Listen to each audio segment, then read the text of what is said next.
One of the things that takes getting used to in prison is that you're being watched at all times. There's cameras everywhere and you just have no privacy. You have no privacy when you go to the bathroom. You're not supposed to be being watched when you're in your room, unless you're in the SHU. And in the SHU, they do have cameras that are watching you, so that's even worse. And when you go to the SHU, which I did, there's also lights that are on 24 hours a day, so that's very disorienting. But in regular prison, they have cameras in the hallways everywhere. And when I was in my room, I saw this. It was a smoke detector with a light blinking, and I thought it was a camera. And there's a certain amount of paranoia that goes with that, right? I'm being watched at all times.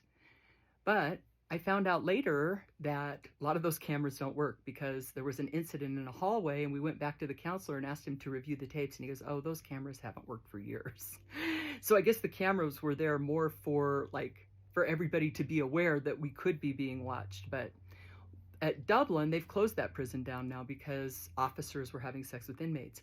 And some of the inmates made claims against my counselor that he had also done that. But the problem was there were no tapes. When they went back to review tapes, there's just no footage.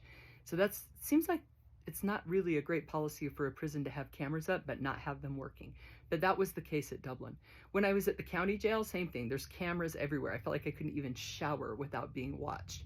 The good news is that I got used to it. And now in the free world, when people get paranoid about being watched, I could care less. I'm like, I got nothing to hide. And that helped a lot. When I was in prison and I started thinking about it, I'm like, what do I have to hide? Except for my body. You know, I didn't want to be being watched when I was using the restroom or when I was showering. And it's kind of strange because when I got home from prison, I realized I had not seen myself naked for 5 years. It was actually kind of shocking because I was like, I don't think I want to see myself naked, but because I always was dressed when I went into the bathroom, and when I got in the shower, I got dressed while I was in the shower and then came out and went back to my cell. And so I had never seen myself naked until I got out of prison.